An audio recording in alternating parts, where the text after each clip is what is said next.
দেওয়া জীবন ব্যবস্থার উপরে যদি আমরা সম্মিলিতভাবে সকল মুসলমান ঐক্যবদ্ধ হই, ইনশাআল্লাহ বিশ্বের বুকে কোনো পরাশক্তির শক্তি নাই আমাদেরকে পরাজিত করার জন্য। কারণ আমরাই তো সেরা জাতি, রাসূল সাল্লাল্লাহু আলাইহি ওয়াসাল্লাম আমাদের আদর্শ, আমরাই শ্রেষ্ঠ জাতি।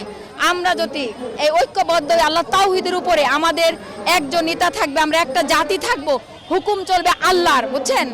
ইনশাআল্লাহ বিশ্বের কোনো পরাশক্তি তাহলে আমাদেরকে পরাজিত করতে পারবে না। আমরা আজকে এই মানববন্ধনে এই জন্য আসছি যে যেভাবে আমাদের পর যে অন্যায় করা হচ্ছে, যেভাবে হামলা করা হচ্ছে, এটা আপনারা সবাই দেখতে পাচ্ছেন, এটা সহ্য করার মতো নয়। এই জন্যই আজকে আমরা এই মানববন্ধন করতে আসছি যে আমরা ঐক্যবদ্ধ ছাড়া আমরা মুক্তি পাবো না।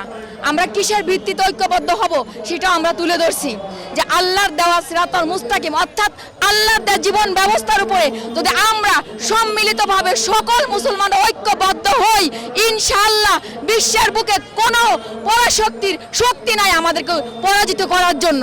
সেই আদর্শ আল্লাহর পক্ষ থেকে চলে আসছে। আমরা হিজবুত তাওহীদ 30টা বছর ধরে এই আদর্শের কথা আমরা সবাইকে জানাচ্ছি যে দল মত ফেরকা আসলে ইসলাম না, এক আল্লাহ, এক রসুল, এক কোরআনে বিশ্বাসী আমরা একটা ঐক্যবদ্ধ জাতি যদি হতে পারি এই আল্লাহ তাওহীদের উপরে, তাহলে ইনশাআল্লাহ আমরাই বিজয় হব। তা আমরা সেই জন্য আজকে মানববন্ধন করছি। যে পরিস্থিতি আমরা দেখতে পাচ্ছি, এইখান থেকে আমাদের মুক্তির উপায় কি? আমাদের সকলে ঐক্যবদ্ধ হতে হবে এবং তাদেরকে আমরা এই বার্তা দিচ্ছি যে এই অন্যায় আপনারা বন্ধ করেন, তা না হলে আল্লাহর পক্ষ থেকে তাদের শাস্তি পেতে হবে।